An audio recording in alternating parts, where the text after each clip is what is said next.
And welcome, no, and welcome to the Rim Check Podcast. I am Reed Horner, Ian Dolan, Sam with me. We kind of moved our Rim Check show, the usual Rim Check YouTube show, over to a podcast form for obvious reasons. It's not obvious to me. How are you guys doing? What are the reasons?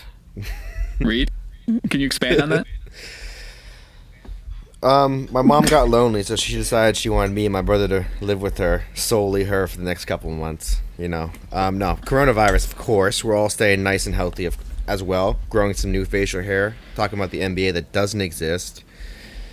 That being said, Sam is, this is what I want to say. Sam's usually not on the show with us. Obviously, it's just me and Ian, but Sam has joined us, our producer extraordinaire. It's great to be here. Sam, how's it feel to be on the other end of thank you so much for having me, Reed. I appreciate you bringing me on your show. No worries, man.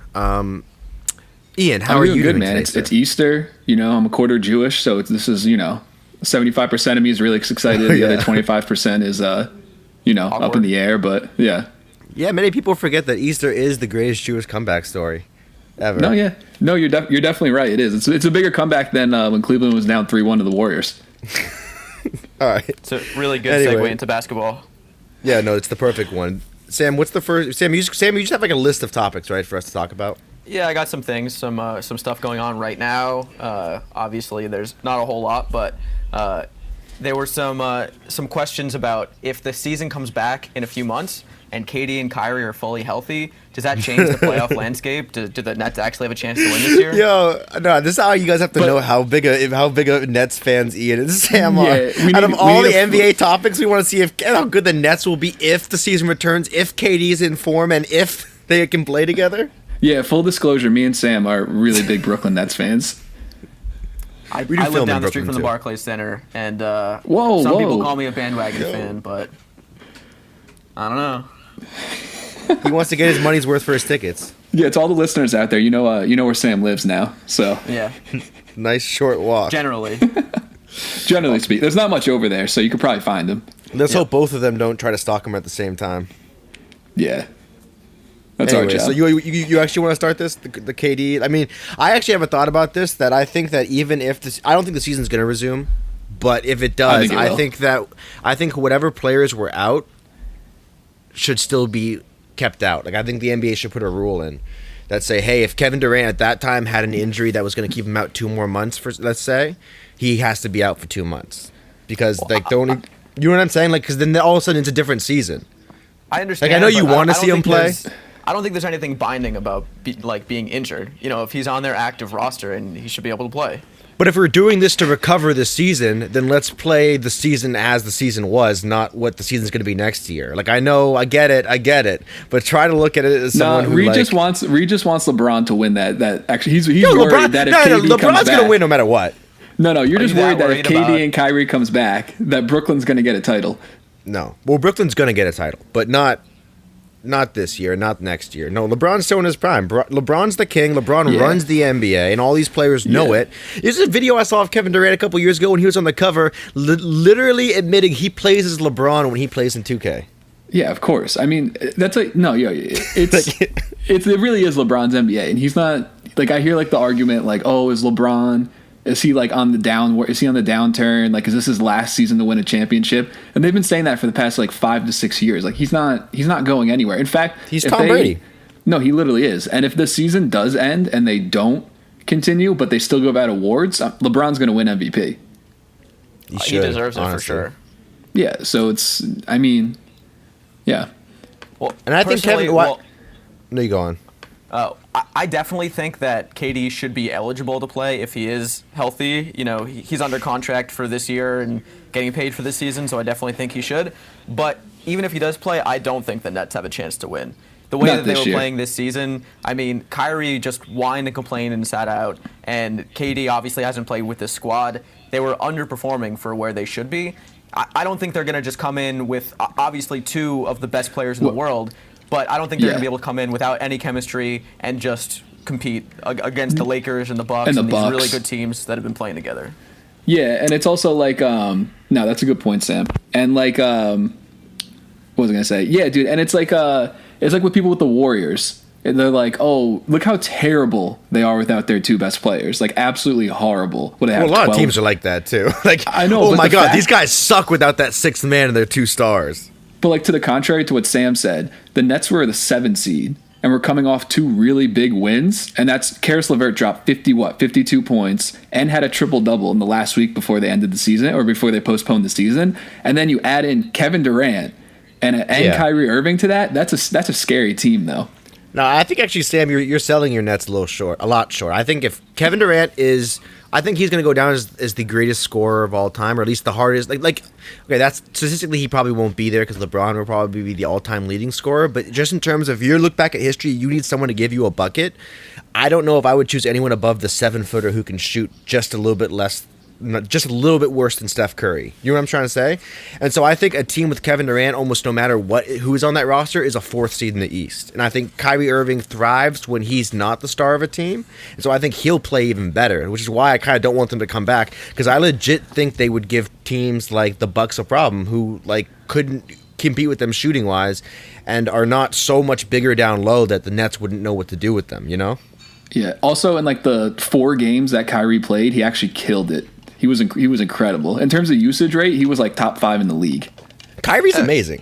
He played so really good. well for 4 games. For 4 games, yeah. He had 4 great games. So if he can give us 82 of those, which he's never done in his career, then we're good. He's also a really clutch player, I think. Oh, yeah, he is. He's definitely clutch. He that's what's scary, too, is what you think about the Nets. If they're in a close game and you have Kevin Durant and Kyrie Irving on the floor together in that last possession, what do you do as a defense? I just also think Kyrie's an out of control type of human being, not in necessarily a bad way, but what the man thinks the world's flat or what. He's not a controlled man. So I think that mentality carries over onto the court. But when you have someone like LeBron or Kevin Durant to kind of keep him in check, or at least mitigate his kind of craziness, I think he really thrives in a surprising way. Yeah, no, I agree. He's not the alpha of the team. He's like the Robin, you know. But he I think he should be the Robin, but is he actually? The last couple of seasons, he's thought of himself as the man. Is he going to be able to play next to Durant? We also thought the world was flat. I don't care what he thinks. But Sam has a good point, because he thought that even when he was with LeBron. So who's going to say he's not going to think that when he's with Kevin Durant? Right. I mean, maybe having 2 of the most clutch guys in the league on the same team could be a detriment. Who takes the last shot? Is Kyrie going to be upset when KD takes the last shot? Kyrie turns into Draymond. You guys don't think You guys don't think Kyrie's maturing a little bit though? He might actually. Honestly, I think when it comes down to it, Kyrie's a good person. He just annoys basketball fans. He does a lot. In this quarantine thing, he gave away 250,000 meals to people. He's constantly doing charity work. He's definitely a great guy. He's just he's just a little out there, and he's different. I think that turns people off. Actually, which is funny. Remember when he wrote that whole Instagram thing about how life is more than entertainment and sports, and how it's all about love and all that? Dude, look around us right now. He was actually right. Kyrie was right. Oh my God, please! I feel like Kyrie's Instagram posts are just old Mad Libs he found when he was a kid. They make no sense. He just puts words together, and I was gonna say he probably just pulls out the thesaurus and goes to work. Exactly. He sounds like the kid that comes out of detention after he had nothing but to read, but a thesaurus, and has all these words, and he's just trying to use them and see which ones stick. He has the best words. He's definitely different, but the thing is, he wants everyone to know how different he is. Yeah, that's the problem. Right. Mm-hmm. Yeah. Well, now that we have our Nets talk out of the way, is there something else you guys want to discuss that's maybe more pressing? We could talk about the New Jersey Nets if you want. I have some ideas about them too. Please. They got gypped of 2 titles, and they should have had 3, but we'll get into that later. Never. By later, you mean never. Never. It's the early 2000s basketball is it's just interesting, how AI was pound for pound one of the best players of all time. He was AI is what Dwayne Wade could have been. Yo, stop trolling me. You know Dwayne. You want to have that debate now? Because I was about to talk. You just reminded me about how I hate the jerseys of the early 2000s. How baggy they were, and then one dude was like, "Oh, let's make them double XL and make them made out of velvet." Also, another disclosure to both of our fans watching or listening to this right now. Reed is a huge Heat fan and a huge Dwayne Wade fan. Yeah, no, so Dwayne Wade's my daddy. He's my daddy. There you go.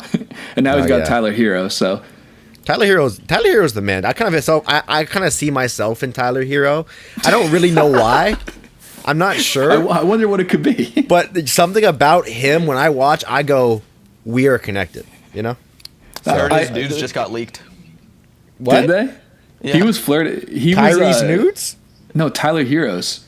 Oh, yeah, I bet had those. Who do you think he was sending them to, bro? Reed's like, hold up, I gotta go. You hear the computer typing. Couple pumps and then I'm done, bro, with that guy. All he does is hit three. Exactly. Tyler Hero, he was flirting with this super good looking Instagram model. He shot his shot and he got it. He scored. Well, of course he did. He's like rich. Shoot, and he hit it, dude. It wasn't even like he hit a 3. It wasn't a 4-point play, dude. She's a straight up 10. But he's an NBA player. That's like shooting, and I don't know. I never get impressed by that, bro. Dude, Tyler, and also keep in mind this girl's a little older. She's probably like 27, 28. Tyler Hero's like what, 19? 19. He's the man, dude. He has money, and he's a good-looking man who's like 6'4". How tall is he? 6'4". He's like 6'6", 6'7". Yeah, 6'6", tons of money, young. His skin is impeccable. We don't want to talk about it, but he has very few. Him and Devin Booker have maybe the best. Well, Kelly Oubre, but Kelly Oubre's in his own thing. But I think Devin Booker and Tyler Hero have maybe the best skin in the NBA. Okay, that is just so wrong in so many ways. All right, fine. If you don't want to hear the facts, it's fine. But it's true. Do you know who Frank is? Do you know who Frank is? Oh, Frank Ntilikina. Yeah, he's pretty good too. But he barely plays enough to be considered to be in the NBA. Did you ever get his skincare regimen, Ian? No, I've tried to follow up with that guy, but he was apparently he didn't get it for us. Pharrell said that. I mean, I was watching. Actually, that's a lie. I was watching an excerpt from LeBron's The Shop Show, and I think it was Travis Scott was talking to Pharrell. Was like basically how are you so young looking still? And Pharrell straight up said, he said you got to exfoliate. You got to do it every day. You got to be on that exfoliation grind. And I'm just saying that I can tell that Hero and Booker are both on the exfoliation, and Ntilikina are on the exfoliation grind. It's a lot, yeah. It's also a lot harder for regular people to have nice skin because we can't afford their products. We have way more stress. Like they have all this money. Like, you know what I mean? They have like pretty much no stress. And they'll tell you otherwise. But when you have all that money and like all that shit that comes to you for free, like it's like that's a no stress lifestyle. Yeah, that's another discussion. I always hate that. Like, money doesn't bring you happiness. Oh yeah, let me figure that out myself. Yes, I hate that. It totally brings you happiness. It totally does. Look what's happening now with everybody who's like laid off, having to collect unemployment. Like that's just like, if you imagine you just had no problems, it's like you would just you'd be happier. Exactly. 100%. I would be happier if the NBA came back. Yeah, that too. Exactly. Yeah, I would be very happy if the NBA came back. No, you're totally right. I would even if all this was happening, if we had the NBA, I would be very, very satisfied. I wish they could have just kept playing without fans, but once Rudy Gobert got it, I mean, it was over. I gotten so desperate though. I've been watching replays of finals stuff. Yeah, I have too. Speaking of replays of finals games. How about Donovan Mitchell's apparently unsalvageable relationship with Rudy Gobert? How do we feel about that? I have a conspiracy theory about this, but I want to know. You go first. You go first, Sam. But I have it because my conspiracy theory is kind of long. I mean, I just think that the two of them have been like a really cool duo over the last couple of years. I really love Donovan Mitchell's game, and the Jazz have been great. I would just be sad to see the relationship end over this kind of thing. Me too. Reed? I think Donovan Mitchell's a little soft. I think he doesn't have. Okay, so he's a star for the Utah Jazz, but he doesn't yet have the superstar influence over the team. This is the conspiracy theory. And not to say that Rudy Gobert wasn't reckless, he was, but quite frankly, back then, let's all be honest, we didn't realize how serious this coronavirus was then. So, like, people can be stupid. And if he can really help you win a championship, and if Donovan Mitchell really thinks that, he's not going to go out there and do this. I think Rudy Gobert is a good player, but not worth the money he sucks up from Utah's cap. Donovan Mitchell knows that. He wants a star in his team. He knows he can't get that star because his French center over here just coughing up everywhere and taking up all the money. So he's going to start this. He's going to start this kind of hysteria, get him moved out of Utah so he can get another unwilling free agent to come there because what I think Donovan Mitchell's going to learn is that Gobert is maybe his best option because no one's coming to Utah to play for the Jazz. No, like, they got Mike Conley, and that was a bust. Like, Utah is so undesirable that when the team moved from New Orleans to Utah, they kept the name Jazz because they needed some type of like spice or excitement. like there's no Jazz in Utah, but they need it's a catfish. It's so true. It's like so they play in Salt Lake City, and what's there? What's there? Mormons? Yeah, exactly. Like freaking, and not only that, they also have, and them maybe Boston have like the label of the most racist fans in the NBA. So it's that's even a down. Yo. Yeah. Anyways, but no, Utah is like they're really bad with that stuff. Remember the whole thing with Westbrook? No, what happened with Westbrook? Last year when that dude and the yeah. I was thinking about in terms of player, like him being on the team or something like that. Oh no, Utah just has a problem with that stuff. Yeah, and I think that stuff happens a lot. I mean, a lot more than people realize. I think also like. I mean, this is also a different philosophical, maybe a larger discussion, but like we're capturing a lot more of these things on our phones, right? You know what I mean? And because of that, people are looking more for moments to catch on their phone. Does that make sense? Like, not only do we get to see more, but people aren't just like filming stuff and accidentally recording these moments. People are in many ways seeking these moments out. Yeah. Do you know what I mean? So you're even more likely to be caught on tape if you're going to be yelling like racial slurs at a player. Or also, stuff like that. There's also just shitty people out there, and if you're gonna be a fan of a predominantly black, like a sport that's predominantly of black athletes, then I don't know what you're doing. Then just don't go to the games. Like, don't follow it. It's like I don't understand how you could think that way and support a sport like that. You know what I'm saying? Exactly. But I know that my conspiracy theory is over. Do you guys think that has any root in it, or am I being crazy? I don't know. No, you're pretty crazy, dude. Oh, thank you. I could see them deciding to move on from one of these guys, which would be sad. But if the relationship is really unsalvageable, then maybe they will. I saw that there were some rumors that the Mavericks could make a trade for Gobert, that would be crazy. Oh, that'd be great. They already have Porzingis. They would keep Porzingis, but they would have this crazy. Think about the defense if they had. That would be like the Gobert tallest. And Porzingis. That team all would be European players just. That team would be tough to beat. Yeah. They wouldn't be that mobile though. I mean, how much mobility do you need behind Luka though? That's like.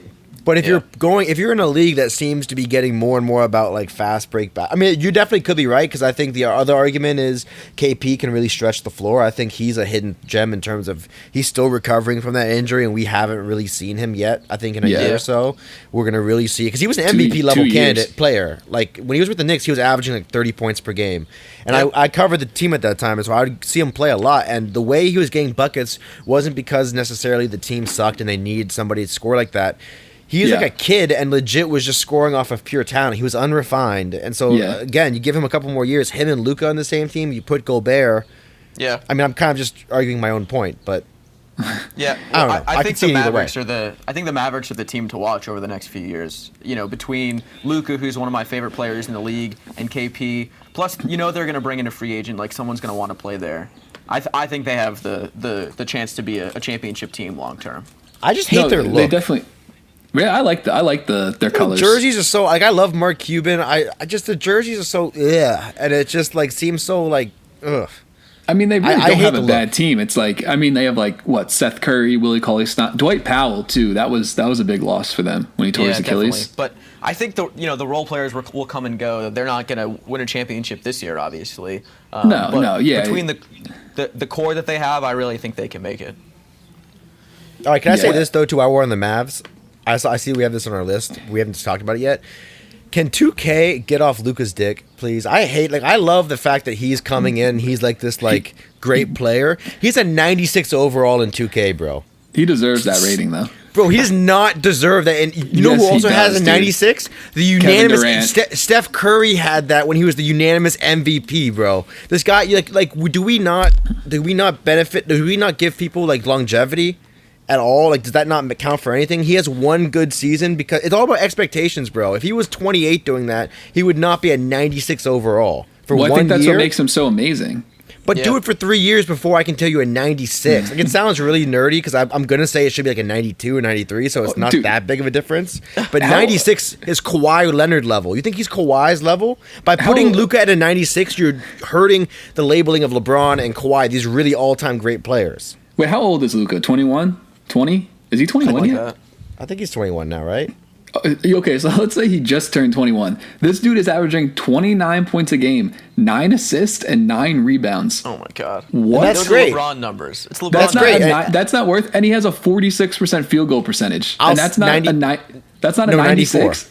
No, because 96 are reserved for the people that not only put up those numbers, but put in the work where the numbers don't matter. The ones that have hit the iconic shots, the ones that have led teams to championships, the ones that have proven that not only are they a 96 overall in the regular season, when the teams aren't always gunning for you, but they're a 96 when they're leading some of the most favored teams to win a championship, and every team's giving them their best, and they still put up those numbers.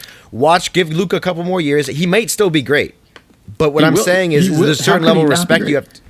He is great, but things are going to change with the No one cares about the Mavericks right now. People care about Kawhi. People care about LeBron. They're coming at them every game. I think you're giving way too much credit to the 2K rating system. I don't think they're thinking about it like you are. I think they're just putting in some data, and the system says he's a 96. It's also Ronnie 2K, who's the worst. Yeah, I guess 2K is very stupid for a lot of reasons. I love 2K, but it's very stupid. Once again, both our fans listening to this right now, we're not fans of we love 2K, but not the people that produce it. Yeah, it's like a really toxic relationship. Like, it's love toxic. 2K, but like I hate 2K. I mean, every 2K that comes out, I could literally write a list the whole year. I could play the game and write a list of every obvious thing that they should change, and hope that the next year that they would like make those easy changes. And every year, it's like mostly the same game. Yeah, it's mostly the same. A little update here or there. They're like, oh, look how real we made the players look. They don't really change much. You can only get so. I realized that was a like their hustle a couple years ago in terms of like the video quality, because I realized like if I'm playing on the PS4 like a normal gamer, the graphics can only get so good. Like they 2K can do whatever they want in the game, but if the PS4 can't run those graphics, the PS4 can't run those graphics. So I swear, like a couple years ago, they just hit a wall. That's like another discussion, but that's why Xbox is like the superior console, because we can run those graphics, whereas PS4 doesn't have the capacity to. Yeah, no, it's cool. The problem is Xbox players are completely delusional, you know? So like they say shit like that's not true, and then it's a discussion. I think I just heard you diss the PS4 though. No, I think you know we criticize the ones we love the most. You know, I want PS4 to improve, but like I don't expect someone without legs to run a marathon, and that's what Xbox is to me. Like they're not capable, you know? Okay, so we all agree that Xbox is a better system. Let's just move on. Go back for to mentally impaired people. I got you. Yeah, no, for sure. So like if you're a virgin, you play Xbox. Like we respect 30-year-old mentally repaired people on this show. No, yeah, but like then but they should have all Xbox? the fun. Yeah, they play Xbox. Like what's wrong with that? Like come on. We respect them, but they play Xbox. For real. Like we have to accept what things are.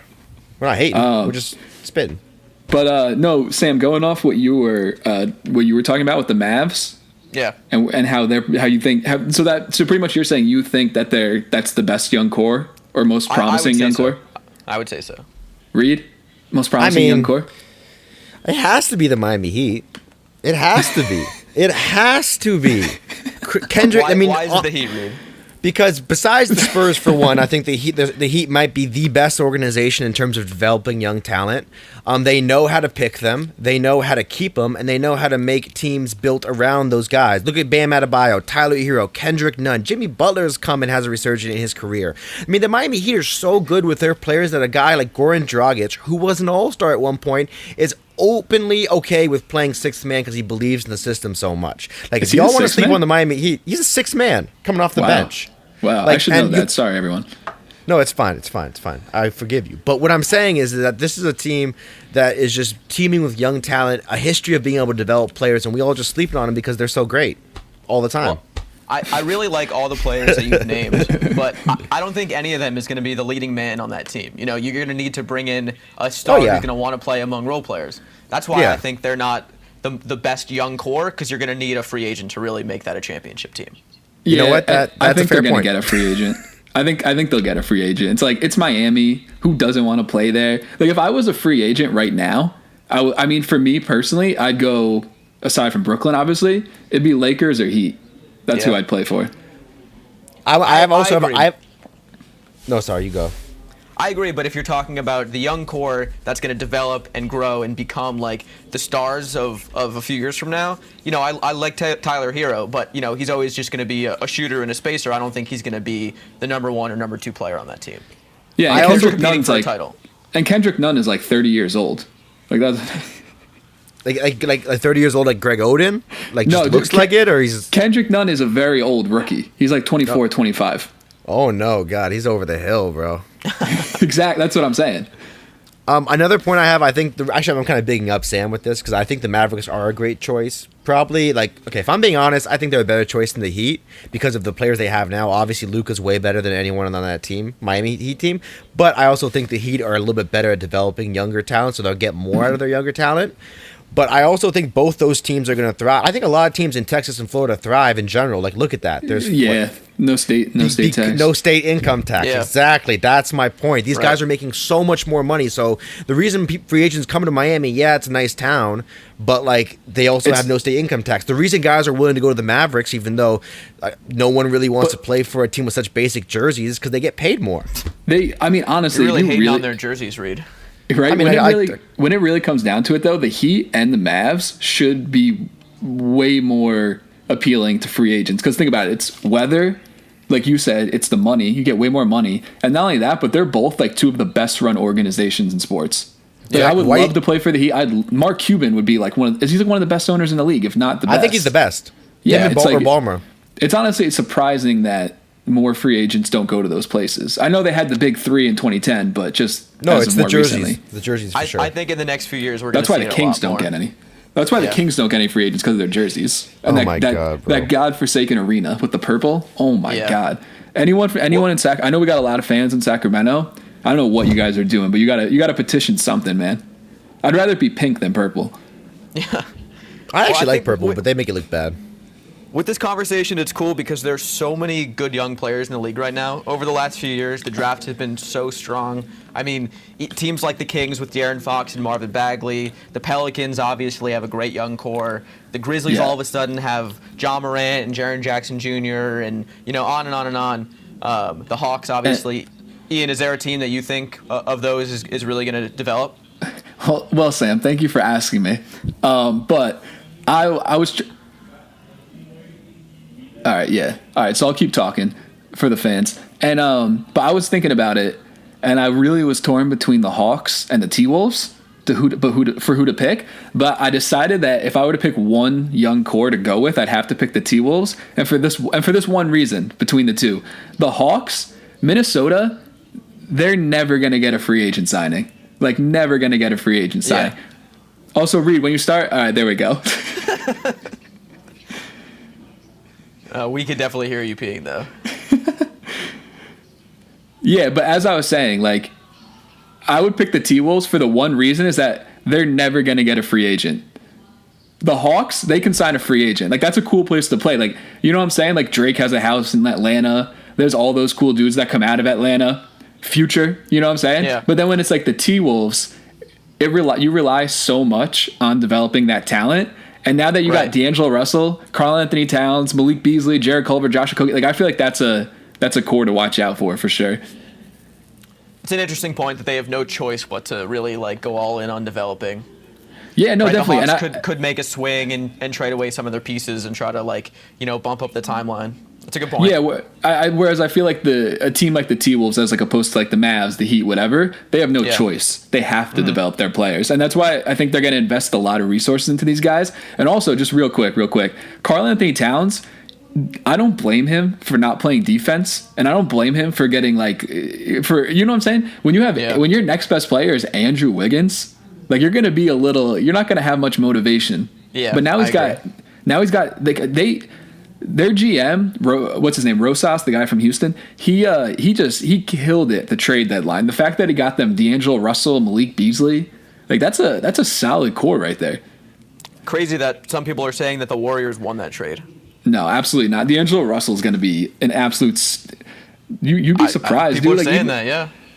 You'd be surprised. Like when I was watching like ESPN, like right after that happened, everybody was like, "Oh, Andrew Wiggins gonna be a perfect fit in Golden State. Like he's so much better than for them than D'Angelo Russell." Which, yeah, he's probably a better fit, but he's half the player D'Lo is. I just think that he's a good stats, bad team guy. I don't think that he'll ever be that great for the Warriors playing next to Steph and Clay. No, Like and honestly, what I you wouldn't want him to be is like a switchable defender and to play hard, and that's just not what he does at all. And I could see him being a part of a trade package this offseason for someone else. Yeah. With that pick, because I feel like they don't really need that pick. It's not a strong draft. Yeah. He gets paid so much money though. He's on a max contract. Like, Yeah, who he's wants on to a max take on Andrew Wiggins like as an asset? I know it would have to be like we said, like a young team that's tearing it Right. down, like the Bulls or some shit or something like that. Mm-hmm. Like if they traded like I don't know, Lauri Markkanen to the Warriors, who actually would be a nice fit for them. Yeah, I love D'Lo. There's a potential trade right there. Right. Lauri Markkanen's No, nice, dude. I would love to have him on Brooklyn. Yeah, instead of Rodion's Kurucs, can we just make that happen? No, I like Kurucs, man. I meant instead of Torian Prince. Oh yeah, well, that's for sure. I was gonna say to Ian's Minnesota point. I think that this is the larger point I have, is that I think a lot of the times when we make decisions to change that are good decisions, like I think players should be empowered more in the NBA. I'm all for player mobility. It's a players' league. This should not be run by the guys that own the team necessarily, because that's a different discussion. But we all are in favor of what Adam Silver is doing, right? Of course, he's the best commissioner in sports. And this is a perfect example, though, of what I think. Even though we believe that's the right decision, that we have to accept that there are going to be negative consequences. And the more power you give these individual players for them to go choose where they're going to go, the less and less they're going to go to teams like Minnesota or whatever. Mm-hmm. And so the league, I could see 20 years from now having to decide, because I'm assuming 20 years from now it's going to be even more of a players' league. They're going to have teams like Minnesota and Sacramento never getting stars and having to decide, like, do we try to move them to better cities? Like that, I think that's legit going to be a discussion. You mean one like day. do you move the Jazz or do you move the OKC? Do you move OKC to Exactly. Seattle, to a place where people want to go? You either do that, or I mean, I think Ian's mentioned this point. You can explain this point more. You either do that, or you implement rules that allow teams to retain players. What was your point about that? Yeah, I was pretty much excuse me. I was pretty much saying that when it comes, like on our last topic of developing young players, that I believe similar to the Supermax, how a lot of people want to change that to, you get Supermax money, so you get $40 million a year, whatever. But it only counts as a regular, whatever. Whatever, But it only counts as a regular max towards the salary cap. So you have more freedom to make moves, to do other things. You're not completely handicapped by John Wall. And then so I was pretty much saying with like draft picks. So say Minnesota drafts 5 All-Stars in 5 consecutive years, and you obviously can't afford to keep all those guys, so they have to let some go. But I wish the NBA would implement something where you were rewarded for drafting smart and developing as opposed to punished. So they would count less towards the salary cap so that you could keep those players. Like a tiered system? Would it be a tiered system? Like for every All-Star player you sign that you drafted, the next one is even less against your cap type of deal? I think that's what you'd have to do, right? You'd have to do something similar, but I was thinking more along the lines of like a more exaggerated bird rights rule. You know how when you own a player's bird rights, they count less towards your salary? Like you can go over the salary cap to sign a player that you have bird rights to. I was just thinking something like more extreme than that, pretty much. But I think that's a good idea. Sense. Because then a team in a small market, because one thing you can't do in the NBA, I know, Reed, I get your point, but I feel like you just can't get rid of the small market teams. I feel like they add so much to the league, and I mean it's fun rooting for them and everything like that. So, like, you think that if the NBA got rid of all small markets and only played in major cities, you think that may be better for the NBA? I think the NBA would benefit with kind of a differing opinions. I think the NBA would benefit with a few more teams, but I think these teams should be moved, not gotten rid of, but moved to more desirable cities. I don't, because I thought I'm honestly, I think that's the case. Sam, I'll make one point, then you could touch on it. But like for example, right now with the Bucks, I love seeing them do as well as they have, and to see Giannis as an insane superstar, and he plays in Milwaukee, and then also the fact that Toronto won. I know Toronto's a major city in Canada, but it's also I'm about to say Toronto's a major market. Yeah, but no one signs with them. players always complain about having to play in Toronto because it's foreign. Yeah, but I think that's also has to do a lot with the same reason people love Miami and Dallas, is that taxes in Canada are crazy. Like Kawhi, like for instance, one of the reasons Kawhi left for LA is because even though the Raptors could pay him more because he was with them already, he still would have made less money with them compared to LA because of their taxes and the exchange rate too, the Canadian dollar. People don't think about that either. The Canadian dollar is not worth the same as the American. They get paid.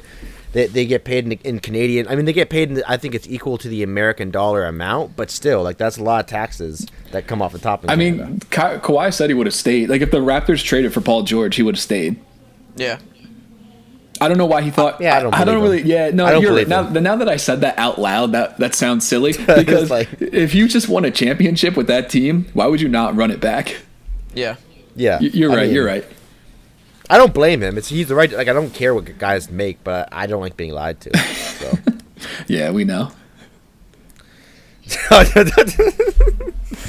Anyways, all right. So do we have any more about this, or Sam? Do you want to pick another topic from the list? Yeah, no, just to touch on that. I like seeing the small market team succeed. I think Milwaukee is a great example, and especially like with Giannis developing over the last few years into one of the best players in the league. I think it would be kind of sad to see him go somewhere else and maybe join a super team. I think that he can win where he's at, and as long as like he has faith in the organization, then I think he'll stay. But Supermax or not, the league definitely I think should do something in order to promote players staying where they are, but also know that that's never going to fully take away super teams, and maybe just more of a balance and making leveling out the playing field a little bit more. Well said, Sam. Okay, no, I think Sam this is another thing. What's wrong with super teams? Because this is the point I've always had about the NBA is people just love hate on teams. You need a villain. You need 2 Hall of Famers to win an NBA championship. Yeah. Super teams have always existed. Like, why is everyone? Like, Michael Jordan has a losing record in the playoffs without Scottie Pippen. Shaq and Kobe were dominant because they were together. Like, you need. Like name NBA championship teams that don't have 2 Hall of Famers on that team. There's a few and far between. Yeah, you're right. Few and far between. I also think that, like I just said, like you need a villain. The NBA is just more fun when you have a villain. Yeah. It was like when it was the Heat, and then it was the Warriors. Like it's just fun. I don't know. Go ahead, Tim. Go ahead. I think the definition of a super team has changed in the last few years. Like the LeBron Heat was considered a super team, but when you compare that to Durant going to the 73-win Warriors, like I don't think that's a whole different. Right. Yeah, that's a super team. Right. And that's what I don't want to see. The fact that team was able to go ahead and sign the second best player in the league just doesn't make sense. And it was because of the fact that they drafted players and good for them, but at the same team, like. Yeah. I want to see a good fight. Like, I'm going to root for my team, but I want to see a competitive playoffs. And over the last several years, like, it really wasn't. The Warriors swept their way to the finals every year, and it was just boring. The Heat with LeBron were Thanos, and then the Warriors were Thanos with the Stones. That's the comparison. Exactly. Just unstoppable. When I saw Kevin Durant went to the Warriors, I felt the same way I do when I see, like, rich kids, like 12-year-olds flexing like their shoes and money and cars and stuff like that. I get that same guttural feeling of like. It's like what you post on Instagram. Like what? Like bro, like it's the easiest thing to do. Like, mommy, can I have some shoes? Like I don't know. Never mind. Well, I think the best case scenario. I think it was a horrible move. I respect KD for that move. I think every move he's made in his career has led him up to us. So I respect everything he's done. And the fact that he ended up on the Nets. Yeah, and if Kevin, if you ever hear this, I'll always support you. I think you made a great choice coming to Brooklyn. We love you, buddy. Yo, look at the kid. Oh my God, we go hard. I guess I we go hard. Would you get a Kevin Durant tattoo, Ian? Is that something you'd get one day? I would get. Or does he have to win a championship? No, because honestly, dude, like as a Nets fan, it was great when we had Jason Kidd, but there was like 17 years of sadness in between that. So. I would definitely get like maybe on my arm like KD and then a 7 or something like that. What about getting that's not bad. What about getting his face tattooed over your face? I think I'd get in trouble if I did that. Would that count as blackface? That's what I'm saying. Would that count as I think maybe you should just get the teardrop tattoo with a little Brooklyn B in it. Oh, that's all the years they made you cry. Love it. That's a good idea. No, but going back to super teams for a second. Ian, don't get a teardrop tattoo. I feel like Ian would actually like be crazy enough to get it. No, we all got to get our rim check tattoos, by the way. Yeah, I'm down. Yeah, no. But Sam, what were you saying? I'm sorry. Yeah, going back to super teams, I think that where the league is right now with all these duos, across the whole league, the Lakers and the Nets and, on and on and on, there's these two really good stars that are playing together. I think it's the best case scenario. You're seeing good teams with fun duos that we haven't seen before, Westbrook and Harden. I think it's great, and there are so many teams that have a chance to win. It just makes the regular season a lot more interesting. And if we ever get to see the playoffs, I think it'll make the playoffs a lot more interesting. Every round is going to be a fight. Yeah. No, you're right. I mean, the NBA is pretty good. Okay, well, the weird thing about the NBA playoffs is that I think the NBA tends to have enough parity in the playoffs where it's entertaining, but it's also depressing in the way that like the NFL is not like this. That the best team usually always wins. You know what I mean? Yeah, NFL series anybody can be interesting, win. but at the end. Yeah, at the end of the day, when you see the NBA Finals, like besides certain exceptions, again, it's pretty much you expected those two teams to be there, and that's the only downside about the NBA. Yeah, you're right. You're right. I would say, but also not downside. I kind of like that also. But like, too. It's not. I wouldn't say downside. To Sam's point, what he's saying, I agree with you, Sam, because this year you maybe the best team wins, but I'd say right now nobody really knows who the best team is. Yeah. On paper, you'd say Clippers, right? But they're not playing the best. The Bucks are playing the best. Well, I think okay, guys, it's the Lakers. Like I've been saying this since the summertime, and everyone it's easily the Lakers. You think they're the best team? I agree it's the Lakers, but I also think that seeing a series in the playoffs of the Lakers versus the Clippers in like the Western Conference Finals would be some of the best basketball that you could watch. My heart tells me the Clippers would win that series. You think so? No way. Yeah. No way. I would root for the Lakers. Why do you keep sleeping on LeBron, guys? LeBron went to the finals for 8 straight years until he had a team with Lonzo Ball and Kyle Kuzma. Like, this man is continuously delivered. Yeah.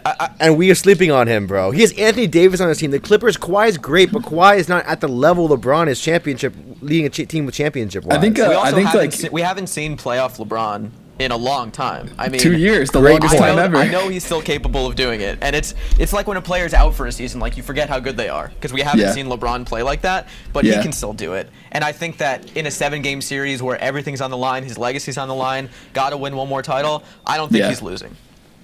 LeBron James is toilet paper. Like, how everyone during this coronavirus thing is just freaking out for toilet paper? Want to know why? Not because there's necessarily a shortage, because people didn't realize how valuable it was to them till they were afraid they weren't going to have it anymore. I think that's what LeBron is. He's so great, does so many things consistently well, that we've gotten to the point where it's like, yeah, we expect it. It's fine. But with the toilet paper analogy, cool. I agree with you, Reed. But on that toilet paper analogy, everyone who bought all this toilet paper and now has too much said, why did I do this? I don't need this. But I don't think we... Just a little FYI. I don't think we say that with LeBron because they freaked out and rushed out to go find the next guy that was next closest thing to LeBron. So let's get Zion Williamson, let's get Kawhi, let's get KD, let's get these guys are the new LeBron, the new next guy. No, LeBron still had this league by the nuts since Kobe Bryant decided to kind of leave. Like that, this has been LeBron's league. Yeah, it's been like that, and we hate saying that because you know we're Americans, we like to feel free and whatever. No, LeBron's controlled this league since what I would say 2010. LeBron could run for president; he's gonna win. He's that dude. He has a lot more words. He has the best words, for sure. No. His words are a slam dunk. All right, so on that note, we kick Reed off. All right, sorry. Do you guys have anything else to say? You want to find a new topic? We can move. Oh, go ahead, Sam. I was going to say that if the season doesn't end up returning, which would be really sad, and LeBron doesn't have an opportunity to win a title this year, maybe never again, do you think that changes the long-term debate between LeBron and Michael Jordan?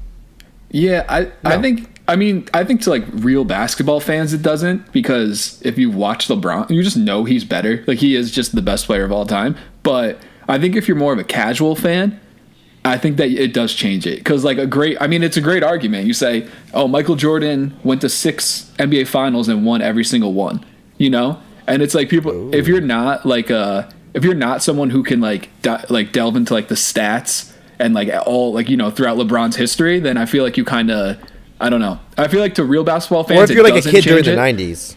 Well, yeah, that's another thing too. Like people are also like old heads are just usually a little more biased, Like Michael Jordan's the greatest marketed athlete of all time. Well, so for that reason, I don't know who his propaganda is so powerful. I don't know who Michael Jordan's publicist was or his marketing guy, but the person was a genius. I remember when Michael Jordan was he wasn't super unlikable, but people just saw him as kind of like a douche. And then he did Space Jam, and then everybody loved him. Yeah. I don't know. His guy's a genius. But what do you guys think? Who do you think it changes the debate? I don't know. I mean, I've had this debate so many times. I know we all have. I just think LeBron James is easily better than Michael Jordan. And the problem with me saying that is because of my age. A lot of people listening will just instantly kind of cancel out what I'm thinking because, you weren't alive. I was born in 96. Like, Michael Jordan had already stepped away from basketball because of his gambling problems by then. You know? But to me, I think championships, and I've said this to you guys too, I think championships are really important. You can't be in the all-time discussion if you don't have multiple championships, if you don't have multiple iconic championship moments, and if you haven't led multiple teams to championships. You have to lead them, and both those guys have done that.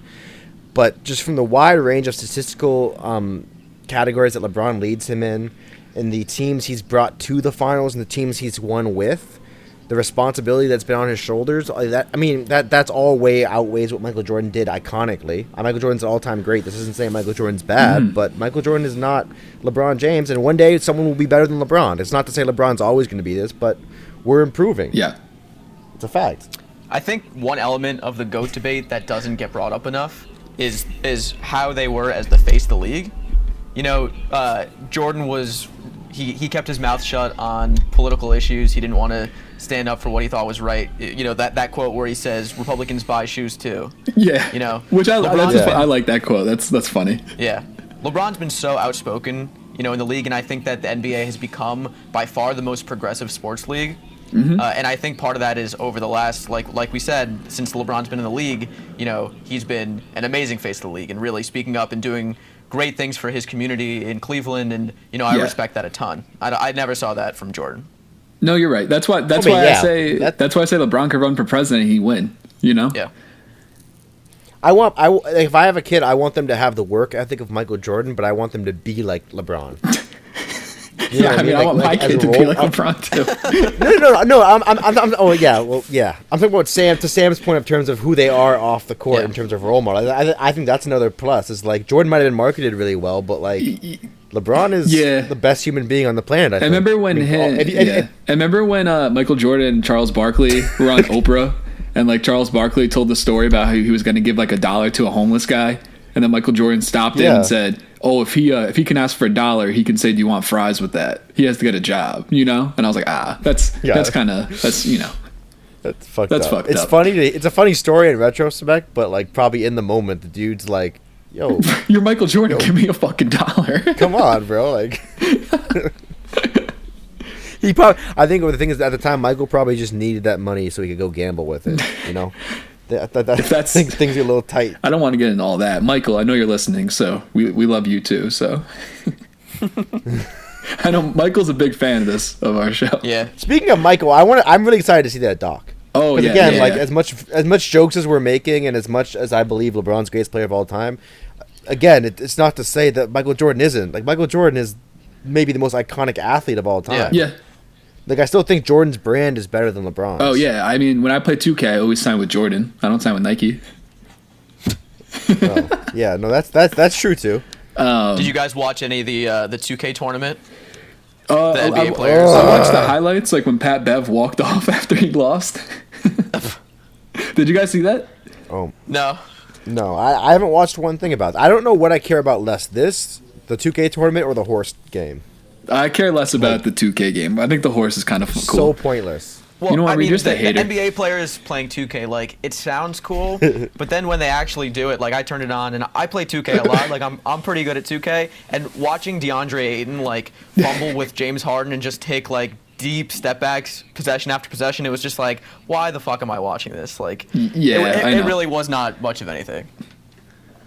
I just feel lots of times, too, with this whole, like, quarantine thing, a lot of people just seem so starved for attention. A lot of people who are so used, whether it's like their daily lives of being an athlete or I say this as we're doing a podcast, I was going to say so maybe I'm being hypocritical. Create a podcast.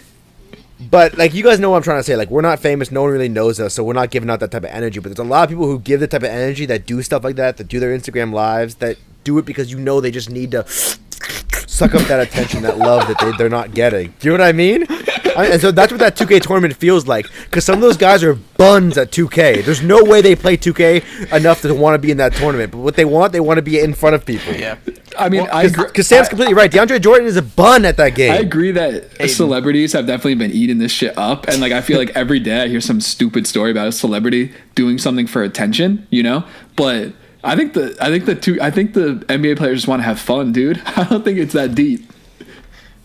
I mean, I appreciate that they're trying to give us basketball content. You know, there's just Reed. It's like I'm dying to watch some basketball, so it was a shot, and I think the 2K tournament was pretty much a bust. I'm interested to see how the H.O.R.S.E game goes. It starts tonight, so I'll turn it on a little bit, see what it looks like. I hope they talk some shit, honestly. Yeah. Okay, that might be fun. Okay, can I take back my comment? My asterisk next to the H.O.R.S.E game, if they really go like not WWE style, but if they really like talk their shit and stuff, like I would actually kind of like that because I love trash talking sports. Yeah.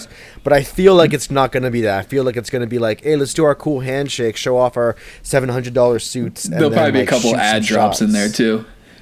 Yeah, like, oh, this is sponsored by Sprite. 360 dunk. Can you do that? That's what I'm afraid it's going to feel like. And Trae Young was very worried that Zach LaVine would win on dunk, so they made a rule that there's no dunking allowed in the H.O.R.S.E competition. Yeah, Chauncey Billups is playing. Like, you can't do dunks. Yeah. He's like 45 years. What's he going to do? Yeah. Chauncey Billups is playing. Paul Pierce is playing. These old heads think they still have a jump shot, but I'm interested to see what it looks like next to Trae Young, who's been working on it, I'm sure, the whole time. I think their jump shot. I mean, maybe. Okay, this is another point I have. If you guys play pickleball, you know. But you always know that the best shooters sometimes, though, bro, are the 45-year-old guys that have been shooting that shot for 30 years and have perfected it. And they actually have to shoot better because as they get older, they get less athletic. So they have to rely on their shots more. Now, Paul Pierce and Chauncey Billups might just not be playing that much. But even if they're playing casually, I think they're going to give Trae a run for his money because they're going to be better than we think. And Trae's probably going to think exactly what you said, Sam, where he's like, oh, these guys are freaking suits now. Like, I'm going to kill them. I'm Trae Young. I have all these championships. No, I don't.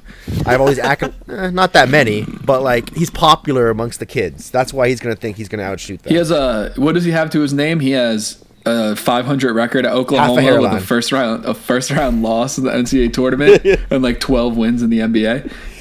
Runner up for Rookie of the Year.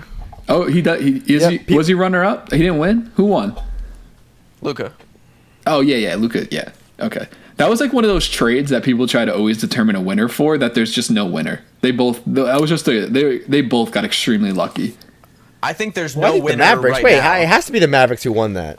You guys were just telling me how Luka deserves a 96 rating in 2K. Yeah, but we weren't better than Trae Young. We weren't knocking Trae Young in the process. We were just talking about Luka. Yeah, but I definitely think that long term we're going to look back and say that the Mavericks obviously won when Luka has a couple of rings. But it might be too early to say. The Hawks could make big swings. We think Luka's going to dominate like that? I think Luka will have multiple rings in his career. I'm in the camp where you look at that trade, and I don't think anyone like if I was looking at it, like me personally, I don't look at it as like Mavs overwhelmingly won that. I think Trae Young is awesome, and I'd be happy with either of those players. The real loser and all that is the Kings drafting Marvin Bagley. Yeah. That's what no one talks about. That's really the Suns taking his mixtape fire though, first overall. Yeah, which I mean, honestly, I'd much rather have Ayton than Bagley, but Bagley's been a bust. I know he's always hurt, but I hope he can turn it around.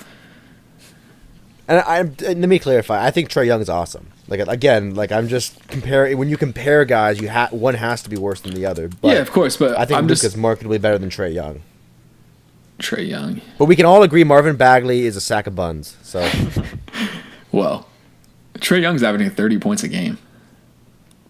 Wow. Good for him. Where's his defense at, though? Where's Luka's defense? He's an offensive player. My point exactly why he shouldn't be a 96. Trae, we're talking about. I know, but Ian just said, where's Luka's defense? I said, yeah, you're right.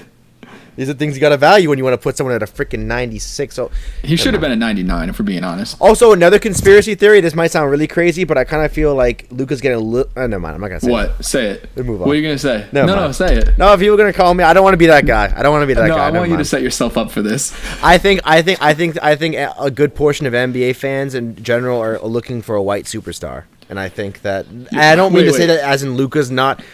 I'm not saying that as if Luka doesn't deserve the accolades he gets. That's why I didn't want to say this, because I think he is great and he's being judged off of that. But I think added to the hype is that like there's a white boy balling, even though he's not like an American white boy. Yeah, there's certain... Gordon Hayward let down all the white people, so now they have to latch on the Luka. Exactly.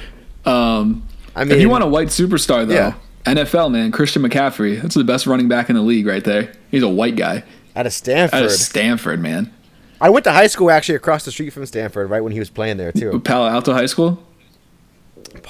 Pally Vikings. The Vikings. Also, this is a side note. Hold up. Can I make this point to you guys about? Oh wait, no, you go. Okay, I was just gonna ask, what were your high school mascots?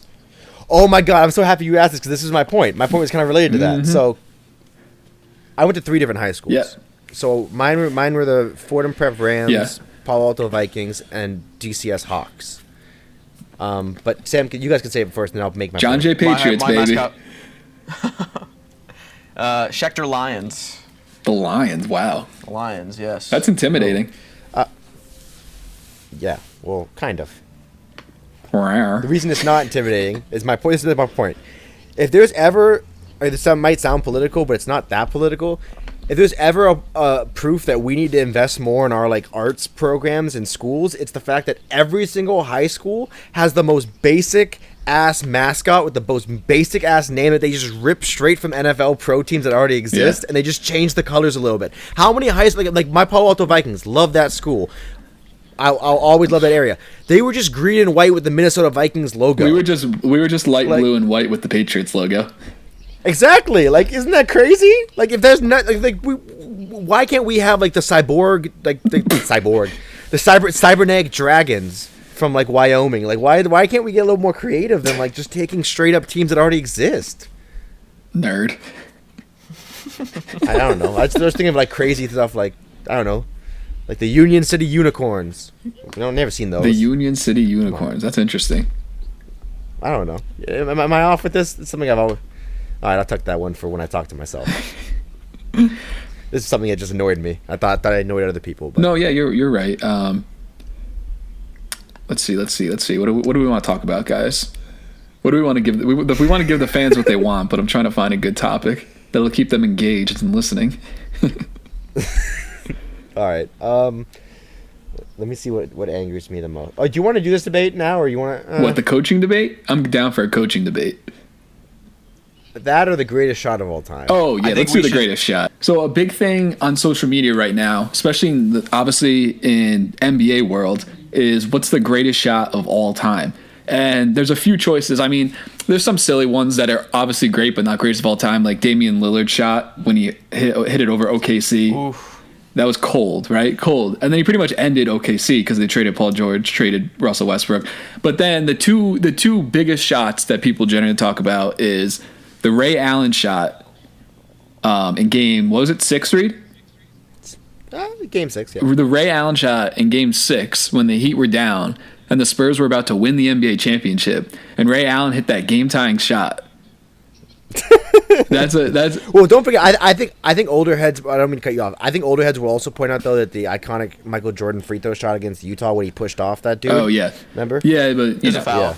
Yeah, it was an offense foul. Yeah, it was the blatant foul. Yeah, that one. And then the other greatest shot is when the Cleveland Cavaliers came back from down 3-1 to the 73-9 Warriors, and it was Game 7, and Kyrie Irving hit.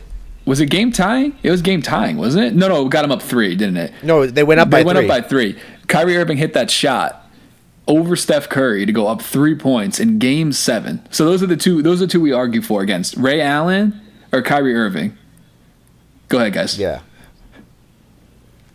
Do you want to go first, Sam? Because I feel like I might lose control once I go. Yeah, kind of like when Beyonce music comes on, the hips just start turning. You just can't control yourself. We know how you feel about the Heat. That's Shakira. Damn, it's Shakira. Right. Well, I would definitely say that it's got to be the Kyrie shot. I mean, that sequence is one of the most iconic sequence of all time in basketball. Just are you guys conspiring to just like team up on me? Are you guys like? No, I mean. Sorry, go on.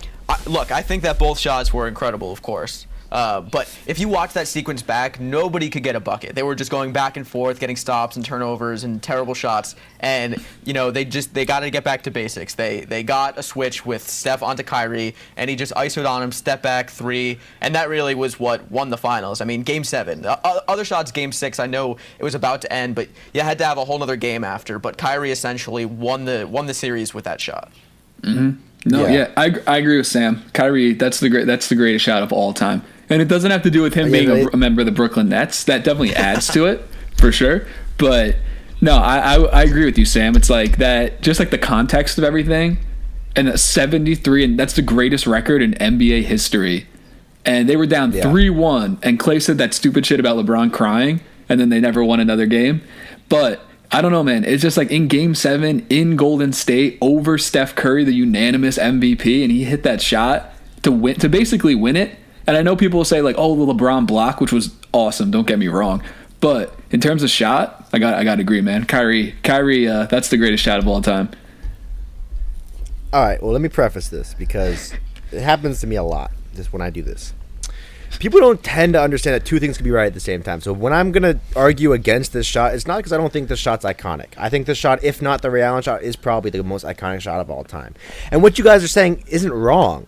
Which is what's the beauty of this moment, right? Because you guys aren't wrong, so you have a point. You're just wrong. You know what I mean? Because yes, to Sam's point, first off, yeah, it was really hard for them to score.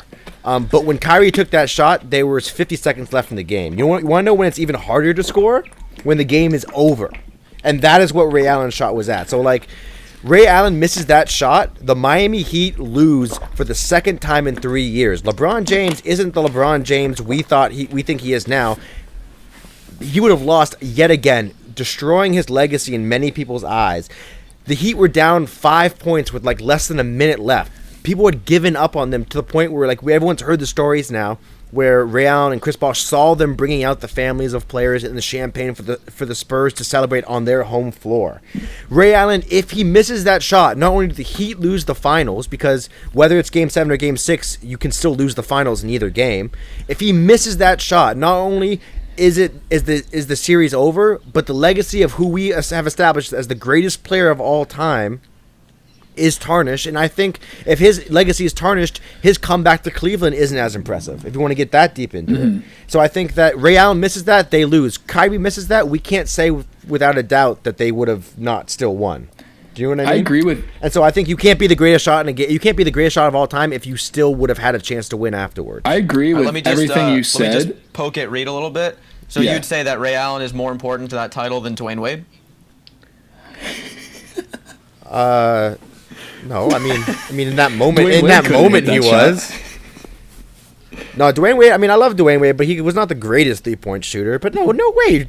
Dwayne Wade cooked that game, bro. How many mid-range shots did he just give? It's probably why they almost lost. He's such a clutch player. Yeah. Okay. They should have just started Ray Allen at shooting guard and maybe bring D-Wade off the bench, get some buckets against the backups. You see, guys, I'm used to this because usually when I make right points, people just like to make fun of me because it's so much easier than trying to disprove what's already factual. It must be because we play Xbox. But see, I mean, you guys are answering your questions without even having. But no, Reed, I was gonna say I agree with everything you say in the context of like what it meant to that game and what it meant to LeBron and everything. But I still just think Kyrie's was a better shot. Yeah. That's the most frustrating thing about sports discussions is the larger point. But like, people don't want to be honest that sometimes people are just like, I get what you're saying, but like I don't feel that way, so we're done. You could argue forever. It's human nature. You could take up the worst position ever, and someone could destroy you, but you'll die on that hill because you don't want to be wrong. That's just human nature. It's just really funny. Or not even that, because like I like to try to admit when I like to admit when I'm wrong because I feel like that means when you press on certain points, it's kind of like appreciated more by people. Yeah. But at the same time, like a lot of this comes down to just how we feel. Of course, like we're just trying to legitimize our already pre-existing feelings about those moments. Speaking of which, I want to transition here. How do you? Because I was thinking about this with the Heat dynasty and everything like that. How big of a role? Very smooth transition in. Thank you. How big of a role do you think Eric Spoelstra played in all that? If any, and could any of Coach walked in there and done the same job? I think he was. Well, I think Miami Heat have a culture. The Miami Heat have a culture set by Pat Riley. Eric Spoelstra is a guy who came up from the tape room, so he's been brought up in that culture. He wasn't just a guy hired. Yeah. He was literally formed in that culture. Yeah. And I think that NBA coaches are overrated for the most part, except for the fact that their biggest role in the NBA, I think, is this player management, ego management. And I think that's why LeBron gets a lot of coaches fired a lot, because that's hard to handle. And Spoelstra's the only coach LeBron has had that didn't get fired when he came. Yeah. And I think he needs to be commended for that. Now, I think they still would have won championships without him, yeah. But I think people, like Michael Jordan wasn't great because of Phil Jackson. Mm-hmm. Do you know what I'm saying? He was better because of him. But I still think great players are great no matter what. Yeah. So does that make sense? Yeah. Like, I don't maybe it's me hating on the coaches, but I don't think they have as much of an impact as people think they do. Well, I don't think that they're the most important thing in winning a championship, but I look at it like they're another member of the team, right? Like if you have a great starting five and a great coach, that goes a long way. Missing one of those pieces makes a difference. So, a coach that can call a great sideline out of bounds play in a really important moment of the game, that makes a big difference, and that could be the difference in winning a title or not. Yeah, and so I'm in the camp that coaches are extremely important in the NBA. And extremely important. Extremely. I'm going to relate it back to something I know: the Brooklyn Nets and Kenny Atkinson in specific. So that team, that team this year could probably have, what would you say, Sam? 8 to 10 more wins if he knew how to do X's and O's. I think they could have 20 or 30 more wins. But yeah, exactly. They could be 20 or 30. They could be undefeated right now. Bro, you know how important that is. So if he would have changed 20 or 30 wins, that means he's as influential as a high-level superstar. Okay, but Reed, hold up, real quick. So the Brooklyn Nets had the most amount of games decided by 5 points or less, or decided in the last minute of the game. And I'd have to say, and they were like 1-9, 1-8 in those games. Yeah, really and that goes strictly down to coaching. Kenny Atkinson was in way over his head when it came to drawing up X's and O's plays. Out of timeouts, it was a joke. Every single time he'd just write up every time he'd write up a play for Joe Harris, and they knew that, and it would be a disaster. So I think that coaching really does matter, and I get it with the ego factor, because that's half the job is managing egos. So like with someone like LeBron, you could be the world's greatest X and O's coach, but if you have no idea how to handle a quote unquote alpha male, you lose your team and no one listens to you. But I think on the other side of the coin, that someone in a team that doesn't have that or is developing and is close to that, a coach is the person that takes them to the next level. Right. Like I think that you look at like a player like Kawhi, and I don't think he becomes Kawhi if he's not in Pop's system. Yeah. Right. Well, yeah, I think that's fair. You have X's and O's coaches, you have development coaches, and you have personality managers. But really, when you can get a coach that can do all of those things, I think it's a huge asset. I think Eric Spoelstra and Pop are two really good examples of that. I think Brad Stevens has helped develop those guys immensely. Is Brad Stevens as good as we thought he was? Having Kyrie last season, they did not look that good. No. Let me. Go ahead. Before we get to the Brad Stevens discussion, let me just make a point to Ian's point about the end of the game, because that is a good stat, and I definitely see why you see that. But I feel bad because you're wrong.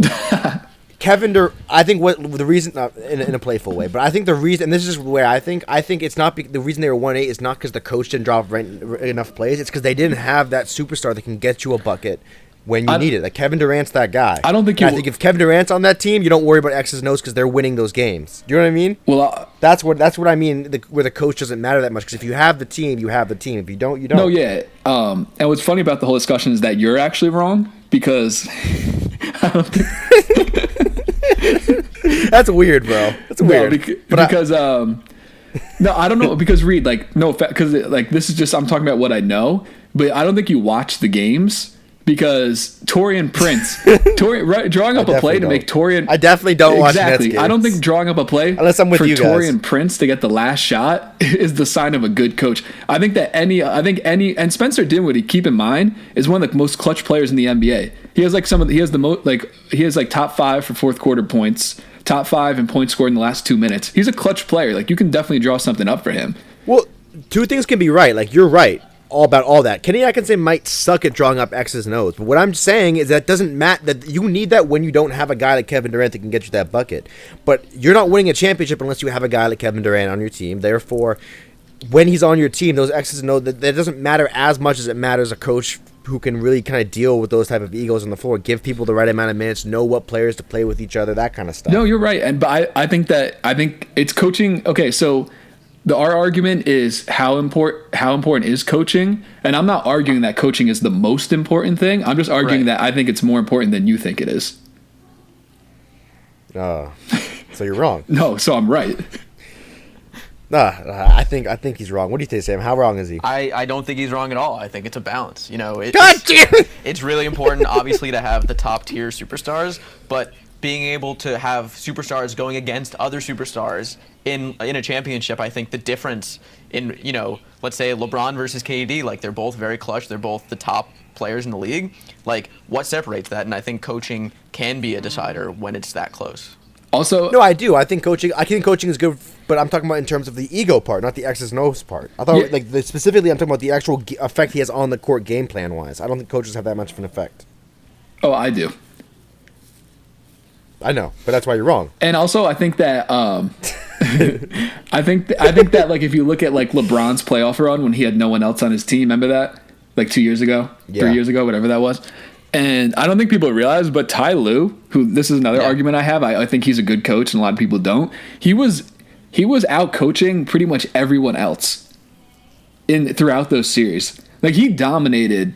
It was Dwayne Casey, right? He dominated Dwayne Casey in that series in terms of coaching. Absolutely. Like that, like the plays he drew up, how he had his players play. It was like almost like he's a really, really good coach. Yeah. Well, I think the best coaches are the ones that were players, but not star players. Yeah, totally. Because star players have that problem where they think everyone has their ability and their work ethic, when it's just not the case. And I feel like a lot of times that backfires. Yeah. It's like Michael Jordan. Can't do what they Michael did. Jordan as a GM, he's probably the worst. Yeah. Well, if he picks players like he picks outfits, that's why. Well, you don't. Yeah. I mean, I think he's got a nice style. I feel like he's been wearing his dad's clothes. Like that's what he looks like as a grown man. He still looks like a kid wearing his dad's clothes. The baggiest, like most tailored, just ugh. Michael Jordan? I hate it. Michael Jordan has no fashion sense. Michael Jordan has the same fashion sense. He creates fashion as, like, trends. Hobos and Skid Row. No, he creates fashion trends. No, he the doesn't. hoop earring? Yeah, No, dude. he doesn't. The hoop earring. Bro, the hoop earring the hoop earring is. Yeah. I don't like guys with earrings like that, so that's weird. I just think that's weird, but that's a whole different discussion. Well, like, we might have to end this coaching debate in a stalemate. On that note, we want to thank Microsoft for sponsoring this episode of the Rim Check Podcast, creator of the GOAT console Xbox. Thank you very much. Thank you, Bill. All right, yeah. I don't have anything to Reed doesn't even know who Damn. created PlayStation. That's how much of a fair weather fan he is. Well, I mean, probably someone in Japan, right? Oh my god. No, am I wrong? Sony? Hello. All right, but we can wrap it up. Anything else you guys going off your chest? Anything else you want to be wrong about? Any more Nets points we didn't touch on? Players that aren't getting enough shine. Off-season moves by the Nets. How are things going? Yeah, they got to start Jared Allen. I think DeAndre Jordan. All right, cool. So that's been the Rim Check Podcast.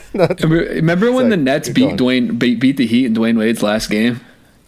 I was there. That was pretty awesome. The one Dwayne Wade got a triple double in. Yes. Well, I think he did have a triple double, but there was a big L right next to it. No one was guarding him.